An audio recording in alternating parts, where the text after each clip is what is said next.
have a very strange problem. I am autistic. Fake, you would say.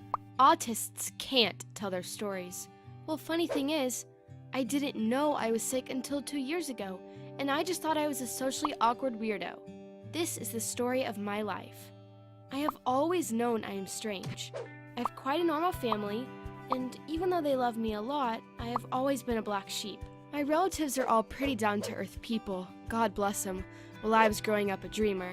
I invented my imaginary world, where I retreated from the reality that on unknown reasons I didn't like from the very beginning. This is how I got a nickname of Lou the Dreamer. I was the youngest child, and everyone in my family was really protective and caring. I now understand that the fact that I was absent in my thoughts and not reacting should have bothered them.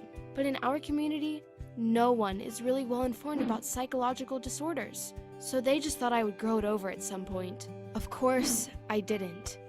I then went to school, and this is when the terror began. Children were just laughing at me because I could not sit at the desk the whole day without even moving, not responding, staring somewhere. Some of the brave ones even tried to pinch or poke me with pencils to see if I would react to pain. At the same moment, I was somewhere in my dreams. You can imagine why I didn't want to return back. This is how I became Stupid Lou. But there was the bright side. I was really in love with math. Math was the only thing that could make me stay reactive and concentrated in this world for a long time. Numbers were my best friends. I could feel them. I was even sure each number had its own character. I could spend hours doing mathematical tasks, and I was the best in class at this subject. I actually studied math on my own, being pretty much ahead of our curriculum. Obviously, it didn't add to my popularity. During all my school time, I didn't make a single friend. That was how I was dragging myself through all these years, a bullied creep. And the worst thing was that I couldn't see any hope.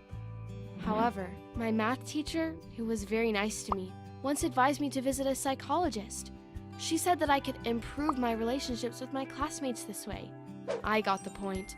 I found a teenage psychologist, and together with my mom visited her the same week. She listened to me very attentively and asked if I had ever been tested for autism spectrum disorders. I didn't even know the term, honestly, and neither did my mom. To cut long story short, she guided me through the whole procedure, and it turned out that I am autistic. There are actually milder grades of autism that, if not diagnosed, can be seen as social awkwardness or creepiness, because everyone thinks that autistic people are the ones who don't talk, move strange, and all in all, look like Rain Man. This is not true. Some of us are fully functional, cope on our own, and just need a little help from the society. Now I got the explanation of all the strange things I had done through all my life, and it was a huge relief. Better late than never, I managed to enter the program of social integration for people like me, and got acquainted to other autistic teenagers with the same problems. For the first time apart from my family, I have met people who do not bully me for being strange. I need to say that just the possibility to talk to a person who doesn't treat you like a freak is priceless. And I'm actually doing much better with my studies, especially math, because the world where I feel best is the world of numbers. Now my ambition is to enter the community college, and I'm doing my best to reach this goal.